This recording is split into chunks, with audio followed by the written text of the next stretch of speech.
documents à distribuer, vous avez la présentation PDF. Donc, vous pouvez la télécharger à tout moment. Et dans GoToWebinar, vous avez aussi un onglet questions dans lequel vous pouvez poser les questions que vous souhaitez ou les thématiques qui ne sont potentiellement pas abordées dans le webinar. Et voilà, on essayera d'y répondre soit tout au long de la présentation, soit en fin de présentation.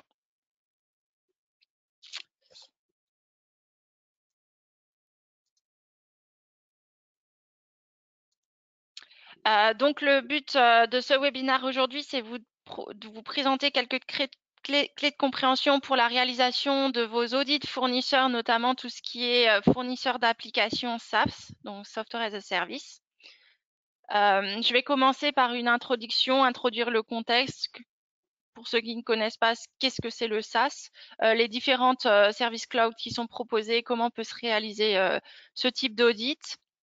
On va voir par qui peut être réalisé ce type d'audit, quelles sont les différentes possibilités qui s'offrent à vous, les points d'attention sur lesquels on doit se focaliser selon nous lorsqu'on réalise un audit d'un fournisseur SaaS.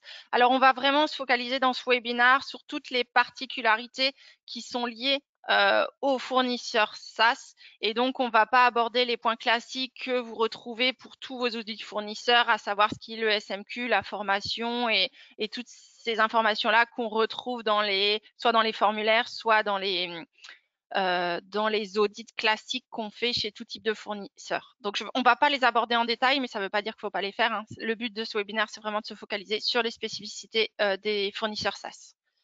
On va aussi vous partager les problématiques récurrentes qu'on rencontre et ce sur quoi voilà, faut se focaliser vraiment quand on fait un audit d'un fournisseur qui va vous produire des modifications en continu. Et puis en fin de session, on va vous présenter les offres ADN. Voilà, donc ce webinaire, on l'a conçu parce que forcément, on se rend bien compte que nos clients ont de plus en plus de solutions SaaS dans les entreprises et que le fait d'avoir ces applications SaaS vont un peu changer la façon dont on va valider les systèmes, notamment sur tout ce qui est qualification d'installation. Et que du coup, ça aura un impact important sur vos process de validation et sur vos audits. Puisqu'on se rend compte qu'il y a une dizaine d'années, quinzaine d'années, on ne retrouvait très peu d'applications SaaS dans les industries pharmaceutiques ou de la santé, qu'il n'était même presque pas question d'utiliser ce genre de service. Et puis ces dernières années, on se rend compte que la plupart des bases de pharmacovigilance sont des applications SaaS, pareil pour les SMQ, pareil pour les outils très réglementaires. Donc on a de plus en plus des fournisseurs qui ne proposent que ce genre de service, donc basé sur le SaaS. Alors l'intérêt de ces solutions, c'est vraiment de faciliter et d'augmenter la mise en place de ces outils. Il y a aussi une facilité d'accès puisqu'on va y accéder directement par Internet. Il y a une élasticité des services, donc on peut augmenter facilement le nombre d'utilisateurs, les volumes. Donc ça, c'est quelque chose qui est très nettement facilité. Et puis, il y a une évolutivité en termes d'abonnement, d'offres. Les principales limites sont le coût, puisque voilà, il y a des services associés qui ont un coût certain. Il y a des limites au niveau de la performance, potentiellement des interruptions d'accès. Alors ça encore, ça dépend des fournisseurs et c'est toute l'importance de l'audit, être sûr que le fournisseur va bien gérer ces aspects-là. En termes d'intégration faite par une société, on est de plus en plus limité puisqu'on est de plus en plus sur des fonctions standards qui sont développées pour tous les clients. Et on aura des aspects en termes de maîtrise de données, qui est propriétaire des données, tout ce qui est sécurité, conformité. Et c'est là que l'audit fournisseur va vraiment entrer en ligne de compte puisqu'il va permettre d'avoir une confiance suffisante dans notre fournisseur et vraiment nous assurer que nos données et nos process sont correctement maîtrisés dans ces outils SaaS qui sont en grande partie gérés par le fournisseur.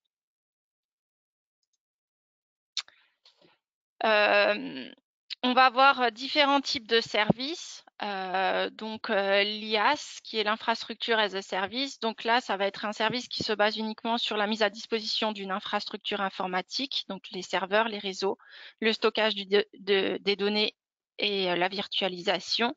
Ensuite, on aura le service PaaS, Platform as a Service. Donc, on va être vraiment sur les services qui sont apportés par les services IaaS, plus tout ce qui est application middleware, donc les systèmes d'exploitation, serveurs web, bases de données.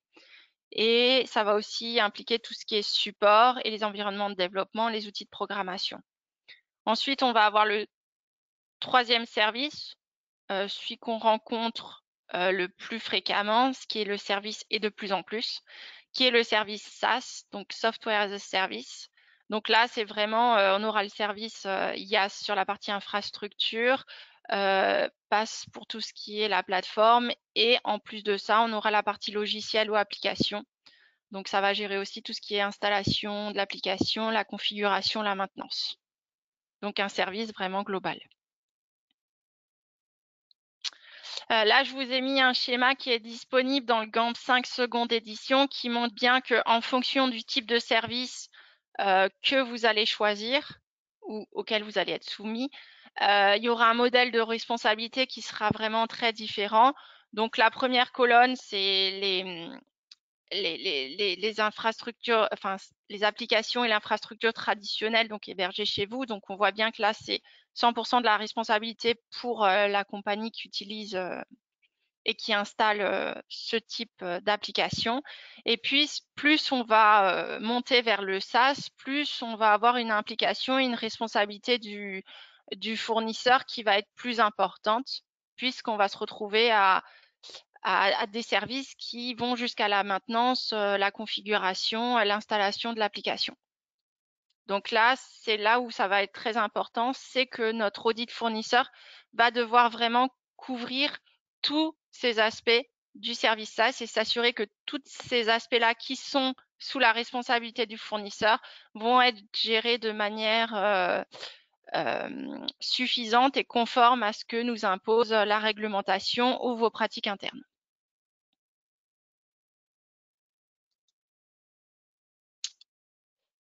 Là, je vous ai remis une autre schéma que je trouve intéressant du GAMP 5 seconde édition qui montre bien que sur ces outils SaaS, on va avoir en quelque sorte deux cycles en V, c'est-à-dire le cycle en V qui incombe à la compagnie, la société pharmaceutique qui utilise l'application, mais en quelque sorte, on va devoir aussi s'assurer que le cycle de développement logiciel et que tout ce que fait le fournisseur est suffisant pour justement venir compléter notre approche de validation traditionnelle et la maîtrise qu'on a du système.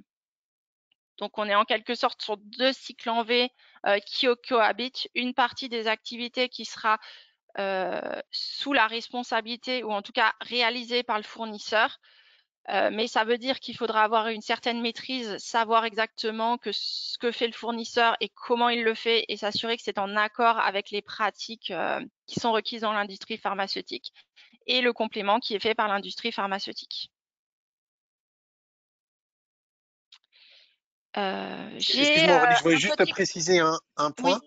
Je ne sais pas si on peut zoomer là, mais là, on présente un cycle en V parce que, bon, voilà, les gens sont à l'aise avec le cycle en V, mais sur l'image, il y a bien un zoom là qui dit Any Appropriate Life Cycle Model.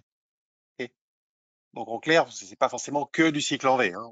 On va le voir par la suite, hein. oui, c'est Et les activités de d'ailleurs, validation mm, et voilà, de voilà, développement hein. logiciel. Mm. Voilà. Et dans l'exemple, je sais plus où c'est un peu plus haut dans le slide, je crois. Peut-être tu peux remontrer là. Ça, c'est quelque chose qui est issu du guide Enabling Innovation du GAMP, hein, et dedans il y a Critical Thinking, Agile, IT Services, hein. Donc c'est pas, enfin, ça se chevauche, mais on n'est pas esclave du cycle en V, hein. Voilà, je referme la parenthèse. Oui, très bien. Merci Philippe. Du coup, j'ai une autre petite question pour vous, à savoir, est-ce que vous utilisez l'un ou plusieurs de ces services cloud, l'IaaS, le PaaS, le SaaS? Hein. Enfin, si tout le monde pouvait voter, hein,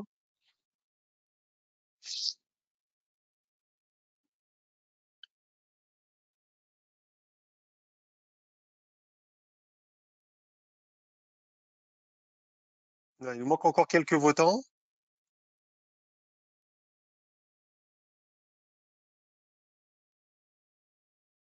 et on va avoir quelque chose qui est Oui, assez donc on voit cohérent, bien je hein, pense. que Ouais. ça reflète ce que je vous avais dit au début, hein, c'est que là, vous êtes quand même 88% à utiliser des services SaaS. Donc c'est quelque chose qui maintenant est couramment développé et puis la plupart des applications sont ou seront un jour disponibles Mm. en SaaS. Par contre, on voit bien que l'IaaS, hein, l'infrastructure as a service, hein, c'est quelque chose qui a un petit peu de mal quand même à décoller, même si c'est déjà un tiers, hein, ce qui est pas mal, mais c'est souvent en fait pour des problématiques de positionnement de données, ce qui est, ce qui est légitime, hein. Voilà. Mais il y a eu quand même beaucoup d'évolutions. Avançons. Mm.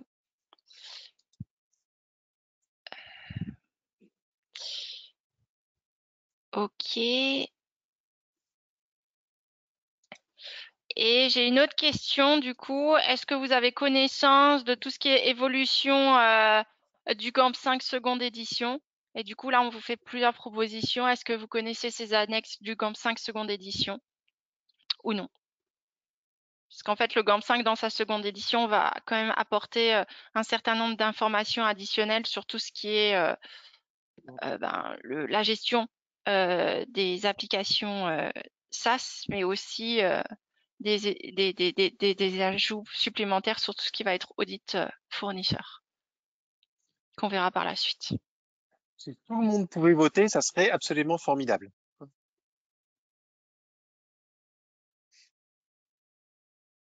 Moi, j'ai quelques personnes là qui.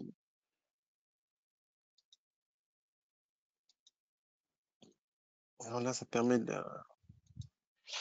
Voilà. Ok, Encore un petit super, effort. OK. On a 86% de votants. c'est Et pas donc, mal. les résultats. Donc on a quand même 70% qui ne connaissent pas ces évolutions du GAMP 5 dans sa seconde édition. Ce qui est, rassurez-vous, bon, Ce qu'on retrouve dans voilà, la c'est. pratique quotidienne. Hein. Oui, oui, oui, oui, oui, oui, oui, oui, oui. Voilà. Mm. Mais par contre, on va voir que on vous encourage à acquérir, à lire, on va vous faire conseiller parce que justement, sur tout ce qui est, enfin, ce GAMP, il a été revu bon, pour un ensemble de raisons et notamment pour permettre l'innovation et parce que l'innovation est là dans les entreprises, quoi. Ah, on m'a dit qu'il y a une personne qui n'arrivait pas à voter. Là, Qui n'arrivent pas à c'est, voter, oui. ouais, ça, je sais pas pourquoi, je sais pas. Hmm. Alors, oui, je vais dézoomer et je vais repartir sur ma présentation. Donc voilà, donc là, je vous ai remis quelque chose de plus historique, plus classique, hein, que vous connaissez sans doute déjà. Voilà, les exigences en termes d'audit fournisseur sont quelque chose qui vous sont demandées par l'annexe 11 des GMP, hein, donc que vous devez auditer vos fournisseurs. Et pareil pour ceux qui sont du dispositif médical, l'audit fournisseur est également un requis de l'ISO 13485. Donc forcément, ça veut dire que vous devez auditer vos fournisseurs de solutions SaaS. Là, on vous a mis les modifications justement du GAMP 5 seconde édition. Donc, vous avez accès à la présentation, donc vous pourrez le lire à tête reposée après, mais en gros, ce qu'ils disent, c'est que bien que l'approche de réalisation des évaluations fournisseurs reste essentiellement inchangée, ils ont quand même fait des modifications dans cette annexe liée à l'audit des fournisseurs, puisque les sociétés utilisent de plus en plus justement des plateformes cloud, type SaaS, IaaS, qui vont changer en fait la façon dont on va collecter ou les informations qu'on va collecter chez l'éditeur de la solution. Hein. Donc, on verra en détail après les points sur lesquels on doit se focaliser. Donc, on verra que c'est des points beaucoup plus techniques sur des méthodologies un peu différente de ce qu'on peut retrouver sur un audit d'un SMQ, d'un fournisseur classique. On trouve de plus en plus de fournisseurs qui vont faire un développement, du développement itératif de leur logiciel, donc qui vont suivre des méthodologies plus agiles. Donc on se détache un peu de ce cycle en V qu'on rencontrait habituellement. Voilà, on a beaucoup plus de focus sur tout ce qui est data integrity. Et puis voilà, le dernier point, c'est pour dire que ces audits sont de plus en plus faits à distance.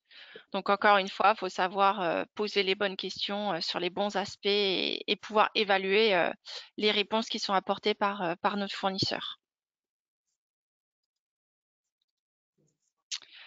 Voilà, ça c'est un extrait qui sort vraiment de l'annexe sur les évaluations fournisseurs, hein, du GAMP 5 seconde édition toujours.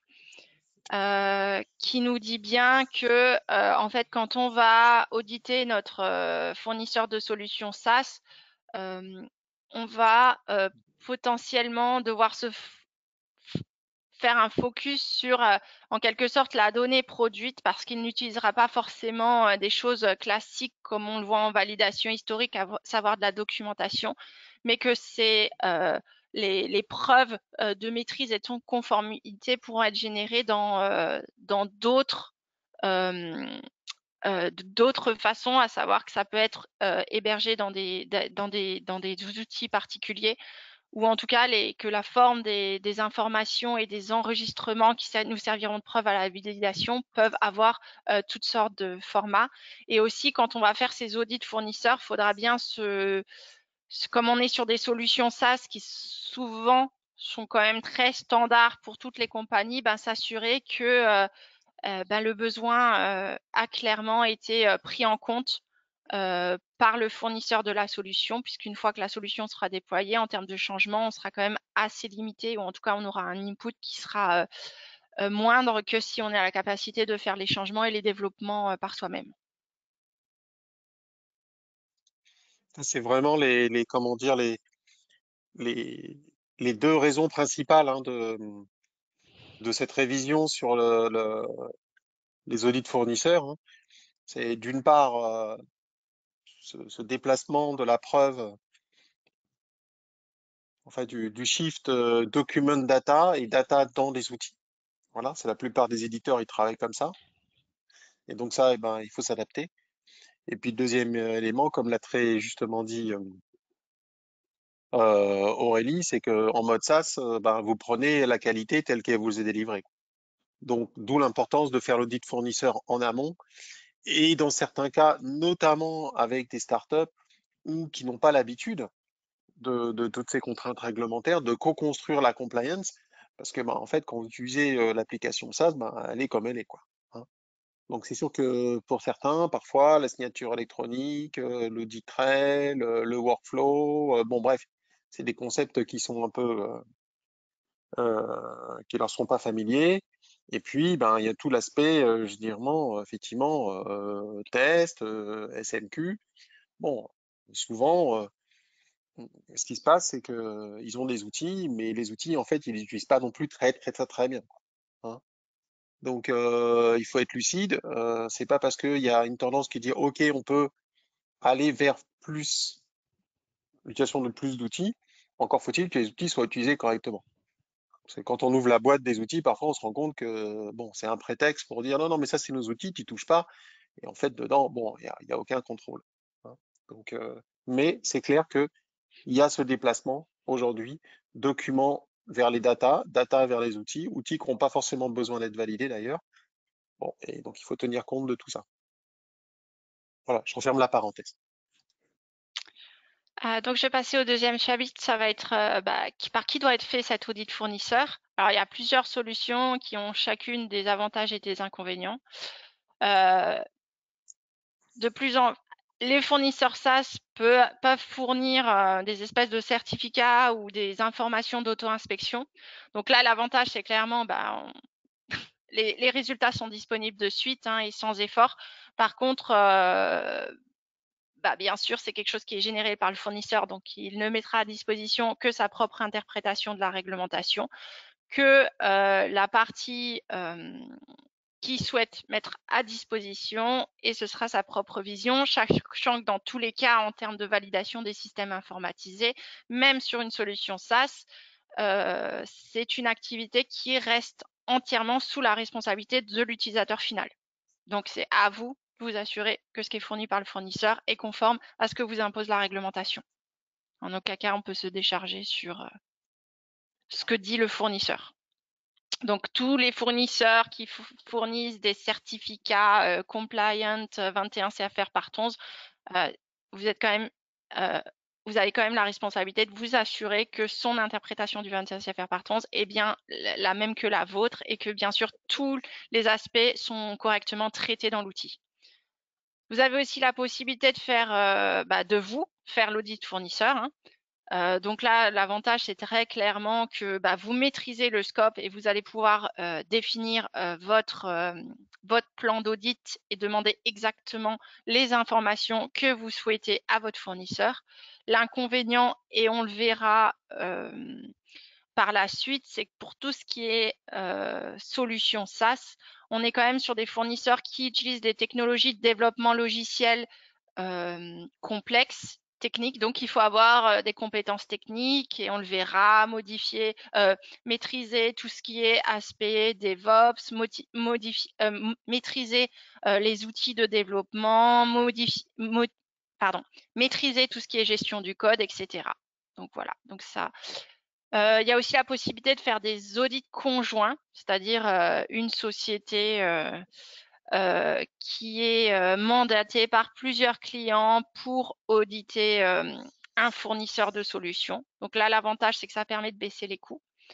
Ça mutualise les compétences d'audit et les compétences techniques. Voilà.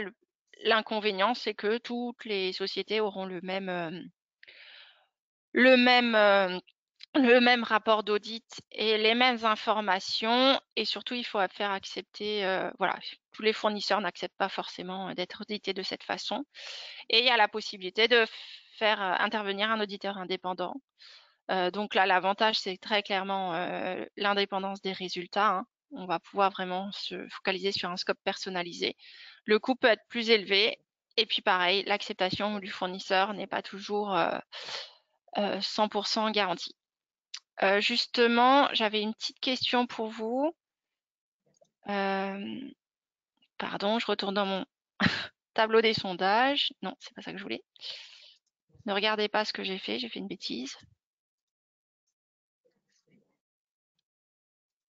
J'avais une question de savoir si vous aviez déjà réalisé des auditeurs de fournisseurs, des audits de fournisseurs SaaS. Donc ça, c'est ma première question.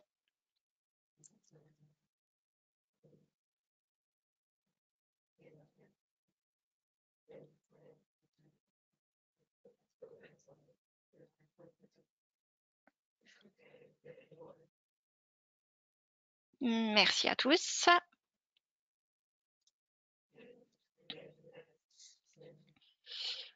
Donc vous êtes à peu près un peu moins de 30% à avoir déjà à peu près la moitié en fait, à avoir réalisé un ou plusieurs audits de fournisseurs SaaS et 50% à ne pas encore en avoir réalisé.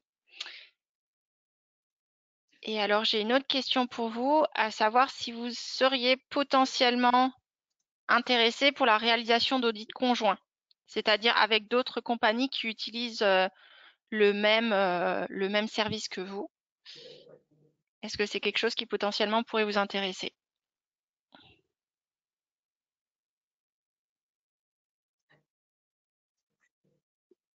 Ok.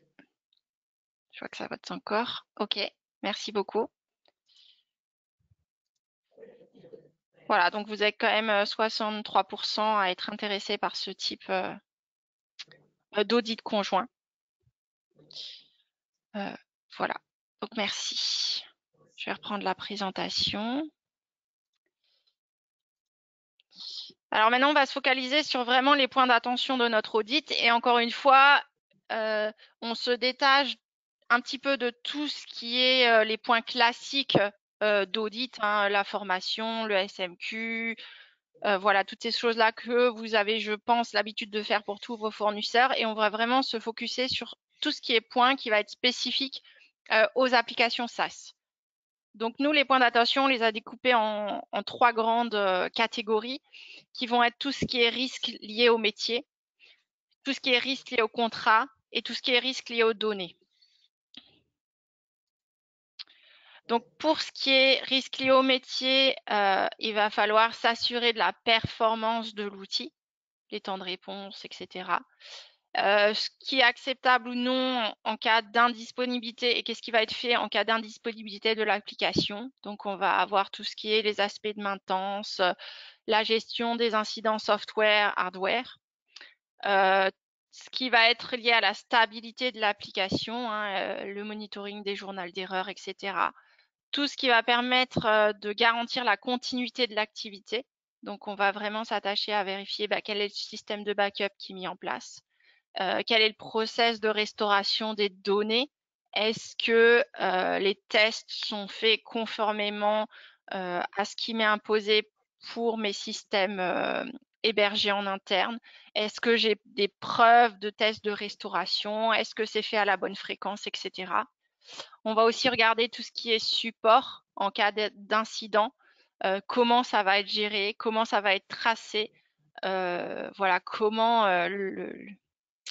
va se faire la communication entre les équipes techniques au sein du fournisseur de solutions avec les équipes métiers chez vous. Donc, comment va se passer la communication client-fournisseur.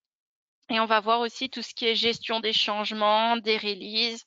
Et puis ça, c'est un point particulier qu'on va voir par la suite. Donc voilà, tout ça, c'est des point particulier qu'il faudra regarder lorsque vous allez auditer la partie SMQ de votre fournisseur.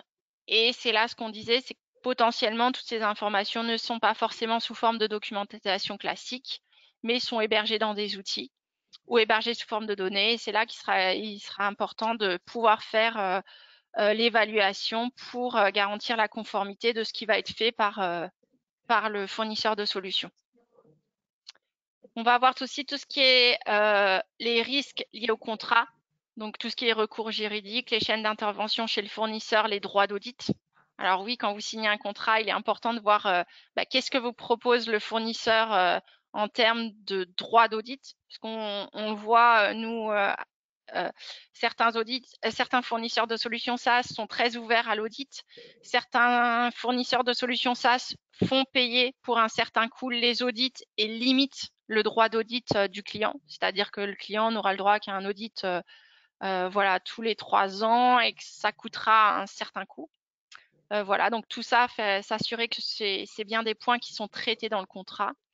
Et puis, il faudra aussi voir tout ce qui est modalité de fin de contrat, hein, modalité de cessation de service.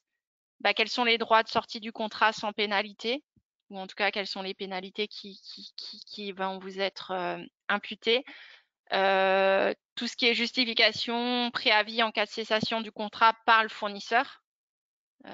Est-ce que tout ça, c'est prévu dans le contrat? Si, par exemple, le fournisseur met un fin à son activité et qu'est-ce qu'il propose justement en termes de restitution ou destruction des données? Donc, est-ce que tout ça, c'est bien couvert? Aussi voir tout ce qui est en cas de modification de votre part, changement d'application, qu'est-ce que le fournisseur prévoit pour vous mettre à disposition les données pour être en capacité de faire des migrations dans un nouveau système. Si du coup le choix vient de votre part de vouloir utiliser une autre solution. On va avoir tout ce qui est les risques liés aux services et aux données.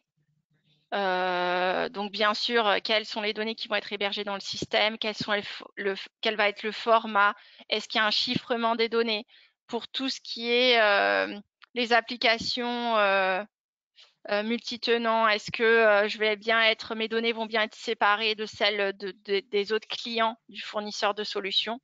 Est-ce qu'il n'y a pas de risque de mélange des données, de perte de confidentialité, d'accès malencontreux aux données d'un autre client, etc. tout ce qui est système de redondance des données, tout ce qui est système de contrôle, est-ce que j'ai des alarmes, les systèmes de monitoring et tout le process qu'il y a derrière, hein, qui va monitorer, quelles sont les actions qui vont être faites en cas du déclenchement de telle ou telle alarme, etc. Tout ce qui est système de protection antivirus par feu, tout ce qui est système de mise à l'échelle automatisée, donc le scale-up, est-ce que le système va être en capacité de s'adapter au volume de données dans l'application, tout ce qui va être audit trail, bien sûr. Est-ce que les audit trail ou les fonctionnalités d'audit trail proposées répondent bien aux exigences du 21 CFR Part 11 ou autres réglementations? Tout ce qui va être la restriction d'accès physique au hardware, la gestion des droits, la gestion des permissions et tout ce qui va être archivage de données. Et puis, si votre système va gérer des données personnelles, bien sûr, vous devrez aussi voir que tout ce qui est réglementation RGPD et de confidentialité soit correctement traité par le fournisseur.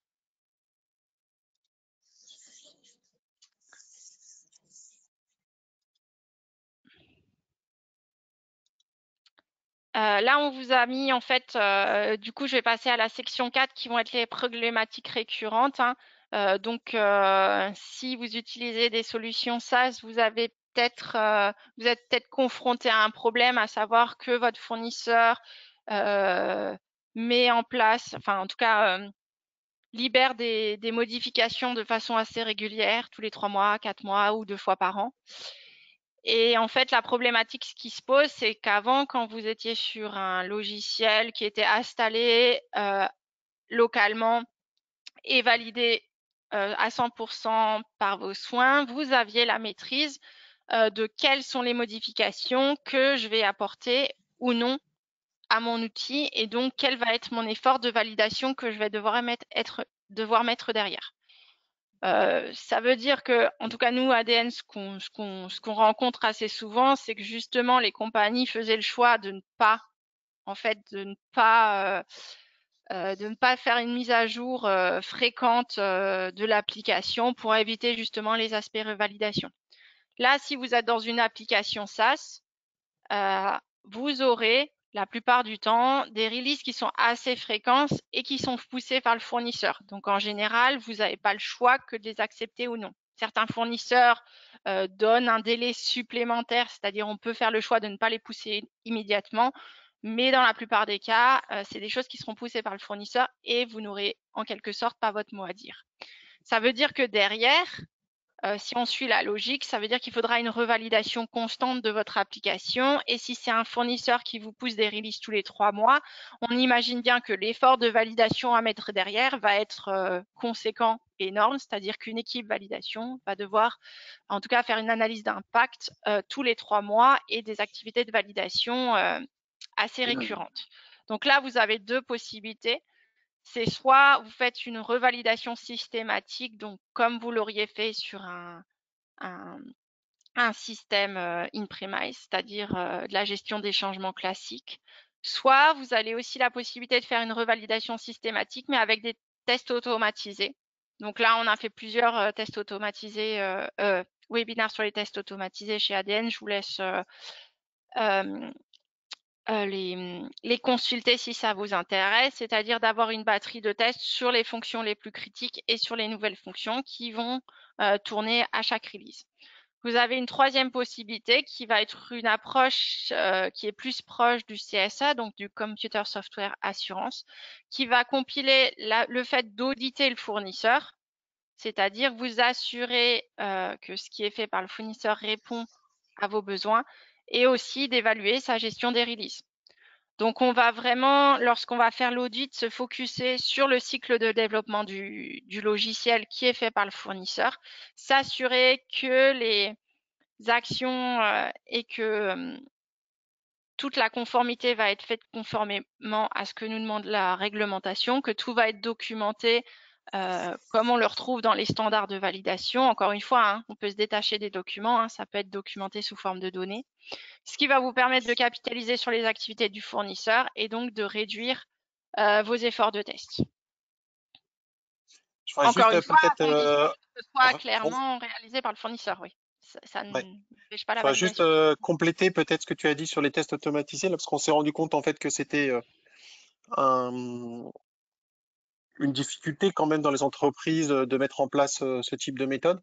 Donc en fait, c'est un service que l'on propose euh, où en fait on se connecte sur vos sandbox. Souvent dans les applications SaaS, c'est des sandbox où les mises à jour comment dire, sont annoncées sur ces sandbox euh, entre un mois et 6 semaines un peu à l'avance. Et donc on réexécute automatiquement pour votre compte euh, des tests automatisés et on vous livre le résultat. En parallèle de ça, on analyse aussi les changes qui sont annoncés par les éditeurs, hein. Et ouais, donc du coup, on vous documente les changes et on vous dit, bah, a priori, dans les changes qui sont annoncés par les éditeurs, bon, il y a pas d'impact sur votre application, quoi. Donc on propose ce service de conformité continue, voilà, pour faciliter euh, ben, la vie de la compliance, en fait, sur cette réalité des applications SaaS en complément des audits fournisseurs. Je te redonne la parole, excuse-moi. Mm. Oui, oui, pas de souci. Et pareil, c'est aussi le résultat de l'audit fournisseur qui permettra de déterminer aussi le complément qui sera nécessaire. Donc les deux, comme disait Philippe, c'est bien en complément, hein. Là, on a l'impression que c'est soit l'un, soit l'autre. Bien sûr, les deux vont se moduler en fonction justement de la capacité du fournisseur à bien gérer ses releases. Là, je vous ai remis une extraction, des citations du GAMP 5 seconde édition. Qui revient en fait sur le fait que pour un système de solution SaaS, on sera sur une qualification d'installation qui sera tracée et gérée de manière un peu différente. Pareil pour la gestion des configurations, puisque du coup, c'est pour ce type d'outils, on va utiliser des environnements spécifiques et dédiés qui vont permettre de générer de la preuve de la conformité en continu. Et du coup, là, ce qu'ils nous disent, c'est vraiment intéressant d'appliquer la pensée critique ou critical thinking, hein, qu'on retrouve beaucoup dans le GAMP 5 seconde édition, pour vraiment être en capacité de juger si ces process modernes qui sont utilisés en termes d'installation et de configuration par les éditeurs de solutions SaaS sont suffisants et répondent aux standards et aux besoins en termes de validation et de conformité de l'outil. Donc encore une fois, ça veut dire que pendant l'audit, il faudra une certaine compétence technique pour être en capacité de juger si ces outils et ces techniques qui sont utilisées répondent aux standards de validation classiques qu'on pourrait retrouver, puisque c'est pas tous, mais certains éditeurs de solutions SaaS ne seront pas en capacité de juste vous produire de la documentation qui prouvera la conformité. On sera beaucoup sur l'utilisation de logs, l'utilisation d'outils, voilà, qui sont les preuves de la conformité.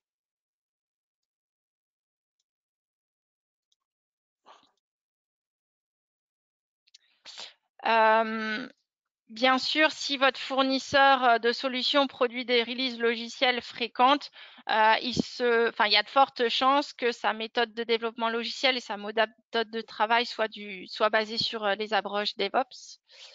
Alors, pour être très transparente avec vous, moi, je suis qualité, donc je suis pas du tout spécialisée dans ce type de domaine, mais du coup, j'ai Gaël et on a des spécialistes du DevOps chez ADN qui seront en capacité justement de vous aider lors de vos audits de fournisseurs SaaS, de juger si les pratiques qui sont mises en œuvre sont conformes à ce que nous impose la réglementation.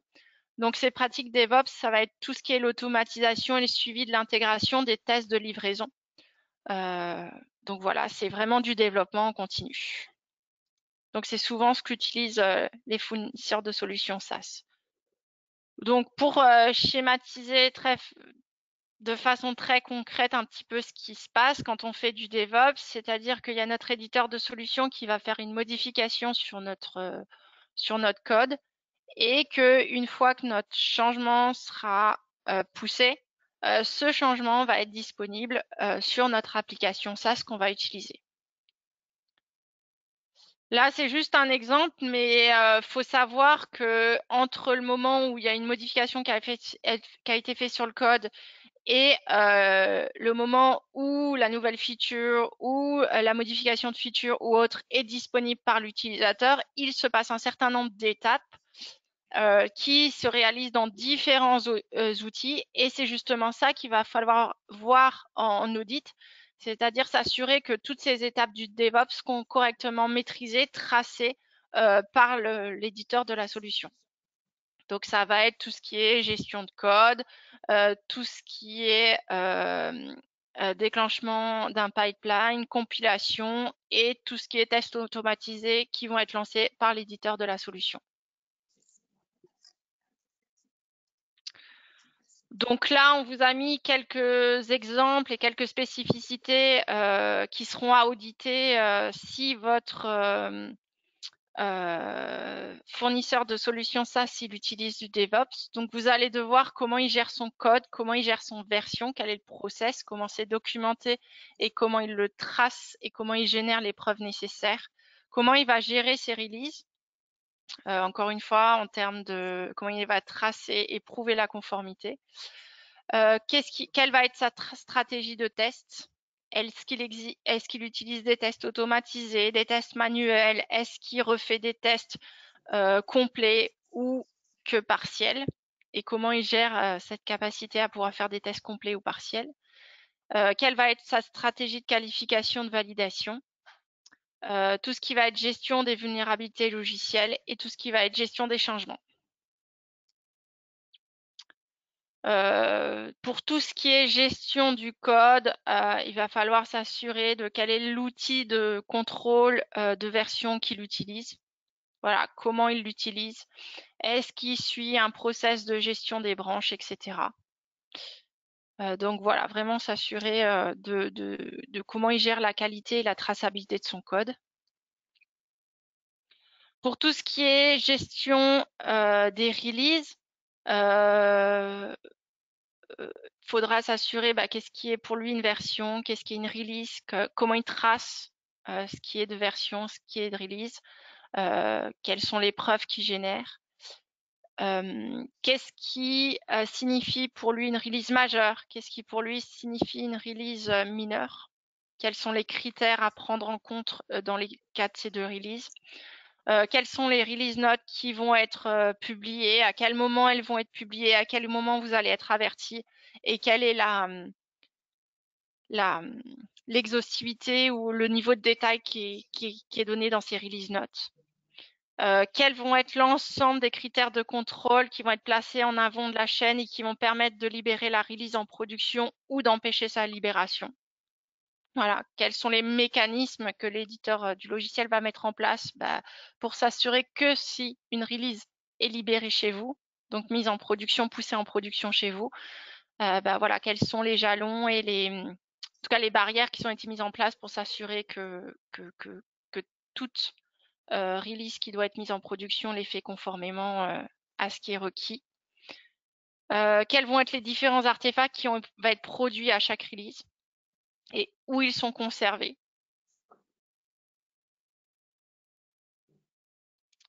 On va aussi voir tout ce qui est tests effectués. Donc voilà, donc c'est ce que je vous disais avant. Est-ce que tous les tests sont rejoués à chaque nouvelle version libérée ou à chaque release, ou si ne refont des tests que partiels, comment en fait la stratégie de test a-t-elle été définie, sur quelle base?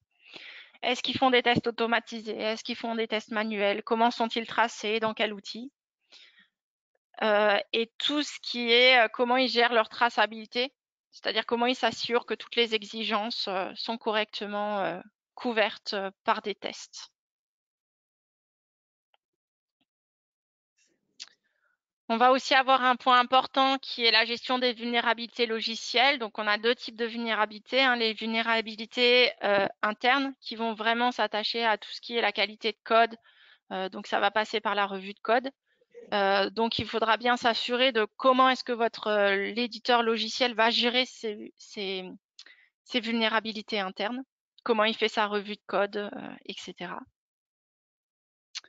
On va avoir toutes les dépendances externes, comment ils gèrent ces dépendances externes, puisque les développeurs en général, ils utilisent beaucoup de librairies externes, des frameworks, des plugins qui potentiellement peuvent amener des vulnérabilités, des dépendances externes. Donc, comment le fournisseur va gérer toutes ces dépendances. Donc, pendant la phase de conception, mais aussi pendant la phase de production. Ce qui est intéressant, si votre éditeur de logiciel utilise une méthode de développement DevOps, c'est d'avoir accès à une cloud, d'avoir accès à une sandbox. Donc c'est vraiment une copie de l'environnement de production. Donc c'est un système isolé hein, qui n'aura pas d'impact sur votre production et qui va vraiment vous permettre de faire des tests, de tester les nouvelles releases avant qu'elles soient mises à disposition de vos utilisateurs. Donc c'est en quelque sorte la base de test ou la base de Val qu'on a sur les systèmes on-premise. Et vraiment l'avantage d'avoir accès à cette sandbox, donc pareil pendant l'audit, savoir s'il y a des possibilités avant chaque release d'avoir accès à cette sandbox, parce que ça a de nombreux avantages. Donc ça permet d'avoir des cycles de développement et de tests plus rapides. Donc automatisation de la configuration et du processus de test, d'éliminer les échecs de lancement. Donc ça permet de garantir que l'application s'exécutera tout aussi bien que dans l'environnement de production. Ça permet de l'amélioration en continu. Voilà, puisque c'est une application aussi qui sera disponible de votre côté pour que vous puissiez faire des tests avant la mise en production. Donc vous assurer que tout est conforme et que ça répond bien à votre besoin.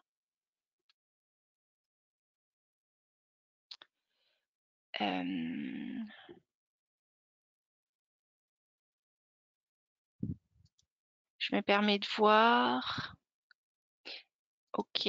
Je vais vous lancer un petit sondage, à savoir si, avec ce que je vous ai présenté là, vous vous sentez en mesure de pouvoir documenter toute cette maîtrise, la maîtrise de ces points pour faire votre audit fournisseur.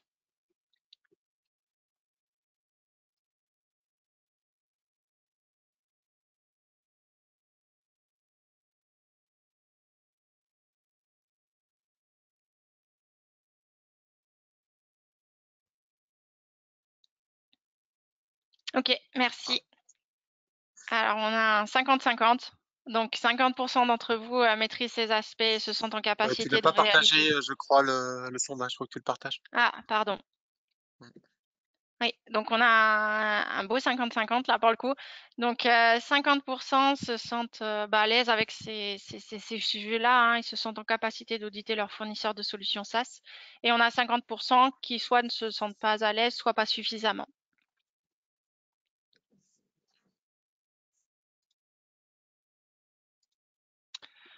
Donc en conclusion, hein, pour être en capacité d'auditer son fournisseur de solutions SaaS, faut déjà avoir la possibilité de faire cet audit. Hein, donc on le dira encore lors du contrat, quelles sont les modalités en termes d'audit qui sont décrites dans le contrat. Donc il faut avoir une relation de confiance à instaurer avec son fournisseur. Voilà, pour qu'ils soient en capacité de donner des informations suffisantes. Avoir un besoin de transparence réciproque parce que en fait toutes les informations, encore une fois, c'est le but de capitaliser sur tout ce qui a été fait par le fournisseur hein, pour permettre de limiter tout ce qui est test de requalification de votre côté. Donc vraiment tout ce qui aura été géré correctement édité par votre fournisseur, vous serez en capacité de limiter, vous donnera la capacité de limiter vos tests finaux. Hem, Clairement d'avoir une approche qui soit basée sur les risques, hein. Donc le but, c'est vraiment d'auditer les processus clés. Donc qui, pour un auditeur de fournisseurs SaaS, sont un peu différents des procédures, des processus à auditer pour un autre fournisseur standard, que ce soit de matière, de services, autres. Et pour réaliser cet audit, il faut très clairement avoir du personnel qualifié techniquement, puisqu'ils vous allez devoir auditer tout ce qui est cycle de production logiciel, tout ce qui est DevOps pour pouvoir mener l'audit à bien. Et c'est pour ça que chez ADN, on est toujours une équipe avec une double compétence, hein, donc une compétence très qualité et une compétence plus technique qui aujourd'hui est représentée par Gaël, qui vraiment va pouvoir vous d'entrer en détail de tous les points que je vous ai présentés aujourd'hui et de juger leur pertinence et leur bien fondé. Donc nous, chez ADN, ce qu'on vous propose, c'est on peut vous accompagner dans la conduite des audits.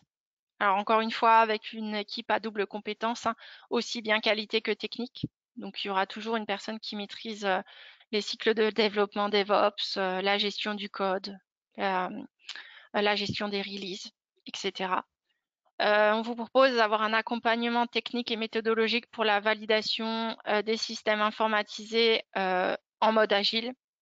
Voilà, donc on propose toujours nos services historiques de validation de systèmes informatisés classiques, mais on est aussi capable de vous accompagner en mode agile, pardon.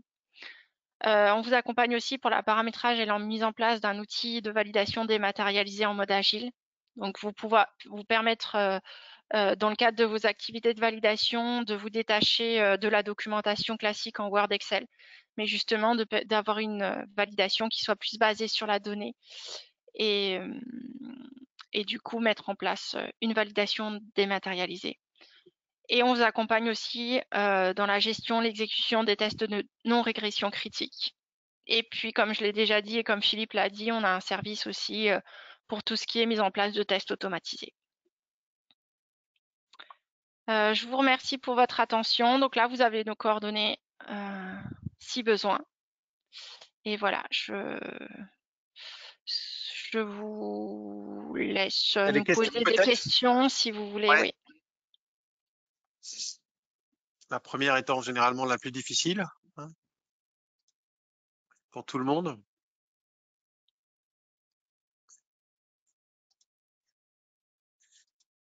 Alors, une première question.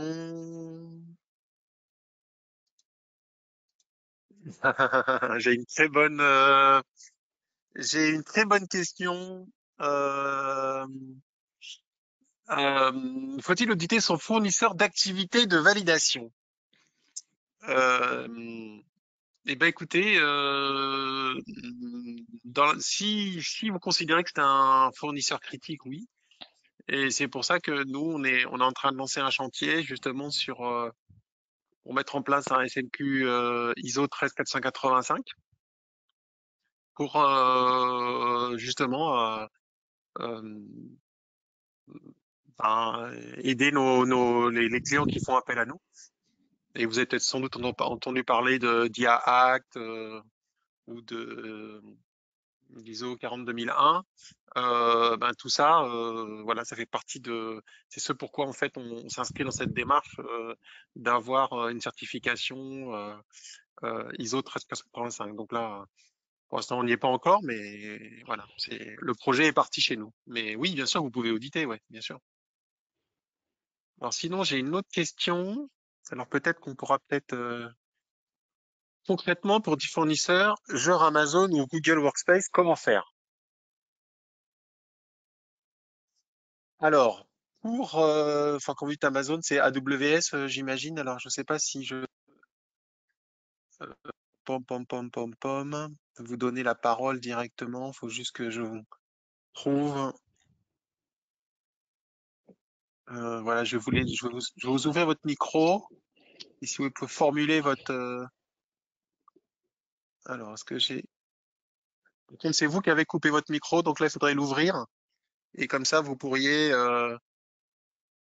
poser votre question. Et je suis sûr que ça intéresserait pas mal de monde. Bon. Bonjour. Oui, on Bonjour. vous écoute. Oui, ça Oui, marche. on vous Ok. écoute. Ok. Ben non, merci pour la présentation, c'était très intéressant. Alors, juste concrètement, parce que là, ok, pour des petits fournisseurs qu'on utilise pour les IQMS, par exemple, ça, ok, parce que c'est des petits fournisseurs et on a plutôt la main. Mais concrètement, pour des fournisseurs, des gros fournisseurs, genre AWS, il y a aussi Ouais. Google Workspace qui fonctionne en SaaS. Il y a même Jira qui fonctionne en SaaS. Euh, voilà, je vois pas comment faire en fait. Qu'est-ce que Alors, vous AWS, conseillez? effectivement, comment dire, le titre du webinaire, c'est plutôt les applications de type SaaS, hein. AWS, on est plutôt dans l'IaaS, ok? Mais je vais quand même Ok, vous en dire deux mots, hein. ok, Euh, donc, tous les grands fournisseurs, AWS, Azure, Google Cloud, etc., etc. La première chose, c'est que déjà, il y a tout un ensemble d'audits, de rapports d'audit que vous pouvez consulter, hein. Je sais plus exactement, on avait fait un webinaire là-dessus. Donc là, je vois des gens qui parlent de rapports SOC 2, SOC 3. Bah oui, tout ça, ces rapports, ils sont disponibles. Donc ça, c'est un premier élément. OK? Deuxième élément, sur ces applications de type IaaS, c'est un peu trompeur. OK? Parce que, en fait, comme vous le savez, euh, c'est les services qui se configurent. OK? Donc, un service C2, c'est vous qui le configurez. Un service S3, c'est vous qui le configurez. Donc là, il faut plutôt discuter avec vos équipes internes pour voir comment ils configurent. Parce qu'en fait, en fonction de la configuration, ça change tout d'un point de vue sécurité. Et enfin, pour tout ce qui est auditeur de type IaaS, je dirais moderne, ils ont développé des services de règles automatisées qui permettent en fait d'évaluer en temps réel un certain nombre de paramètres. Par exemple, je sais pas, le fait que le tel port soit ouvert ou que la taille dépasse ceci, enfin la taille de stockage dépasse telle limite. Donc là, en fait, on est vraiment dans la conformité continue et il faut mettre en place des règles. Et ils ont des utilitaires chez AWS, notamment c'est AWS Config, qui permettent d'avoir des règles qui s'évaluent en temps réel. Donc là, bon, je peux pas développer plus que ça, hein. On avait fait des webinaires sur notre chaîne YouTube, vous pouvez sans doute les retrouver. Et sinon, bah, si on pourrait continuer ce type de débat. Mais il est clair que euh, ce que disait très justement Aurélie, on peut pas sur ces fournisseurs XAAS en fait avoir une approche purement documentaire. Il faut voir en fait quels sont les leviers qui sont disponibles pour obtenir le bon résultat, quoi. Mais c'est comme ça qu'il faut faire avec ce type de fournisseur, hein. Et on peut rajouter peut-être que sur ce type de fournisseurs, ils sont assez, enfin, il faut bien lire leur SLA aussi, parce ils expliquent en général assez bien et ils expliquent souvent très bien le niveau de responsabilité. Donc, à quel niveau de responsabilité, en fonction de quel service, quel niveau de responsabilité eux se situent. Et donc, du coup, bah, par définition, le reste vous incombe. Sachant que, voilà, comme ces fournisseurs-là, en général, même quand ils ont des solutions qui sont un peu plus intégrées qu'uniquement de l'infrastructure, donc typiquement du PaaS, du Platform as a Service, en fait, ce qu'il se passe, c'est que derrière, ils réutilisent toute leur infrastructure à eux. Mais du coup, pour vous, ça revient à ce qu'a dit Philippe tout à l'heure, ça redevient auditable d'un point de vue technique, puisqu'en fait, finalement, c'est des services qui redéploient un certain nombre d'éléments d'infrastructure sur lequel vous reprenez la main, ou en tout cas, vous pouvez reprendre la main d'un point de vue du paramétrage, de la configuration et d'un point de vue aussi de la validation. On a une autre question de Laurent. Et si vous pouvez fermer votre micro, Erika, et je vais rouvrir le micro. Enfin, il faudrait qu'il l'ouvre de Laurent et vous pouviez poser votre question parce que je pense que votre question, elle va intéresser pas mal d'autres participants. Une question sur les applications SaaS de catégorie 3 ou 4. Voilà, on vous laisse formuler votre question parce que je pense qu'elle va intéresser pas mal de monde. Voilà, en fait, je me demandais si vraiment toutes les applications de type SaaS devaient nécessairement être validées, sachant que généralement, voilà, je veux dire, ce sont des logiciels qui sont non configurables ou configurables, mais jamais vraiment personnalisés, donc de catégorie 3 ou 4 selon le GAMP 5. Donc la question était toute simple, est-ce que toutes les applications devaient du coup être validées vu que c'est géré en externe, ou est-ce que certains, je dis pas validés, mais est-ce qu'il y a des audits fournisseurs obligatoires, ou est-ce que certains audits restent optionnels du coup suivant la criticité de l'application? Ah non, Oui, mais je te laisse répondre, Aurélie. Oui. oui, alors là, on va être comme sur tous les aspects de validation, en fait, qu'on soit sur même du in-premise ou du SaaS. En fait, les activités, et là, du coup, les activités d'audit, parce qu'elles remplacent une partie de la validation, hein, très concrètement pour les audits SaaS, en fait, vont être jugées par rapport à la criticité de l'activité que vous allez faire dans votre système. Donc, si c'est un système qui doit être validé, que vous jugez comme validé par rapport à votre grille d'évaluation pour savoir si un système doit être validé ou non. Donc, ça veut dire qu'il a un impact patient, produit, conformité réglementaire, intégrité des données. À mon sens, ça passera toujours par un audit fournisseur, puisque pour un SaaS, le fournisseur aura toujours la responsabilité de tout ce qui est gestion des releases, gestion des changements, gestion des codes, du code, des non-conformités. Donc, dans tous les cas, si vous jugez que c'est un outil à valider, une partie de votre validation frais sera remplacée par l'audit fournisseur. Parce qu'on appelait historiquement plus la QI qui était fait chez vous, sera remplacée par un audit fournisseur. Mais bien sûr, on a toujours une approche en fonction du risque. On n'est peut-être pas obligé de faire le même effort d'audit fournisseur pour une application que vous jugez avec une criticité moindre qu'une autre. Encore une fois, l'effort de validation va être focusé sur les applications les plus critiques. Mais ça ne vous dispense pas de faire, si vous jugez que l'application est à valider, ça passera en partie par l'audit fournisseur pour les solutions SaaS. Alors, je vous remercie. Est-ce qu'on a d'autres questions? N'hésitez pas. Parce que généralement, quand on se pose une question, on a un collègue, un confrère qui se pose la même. Hein, donc,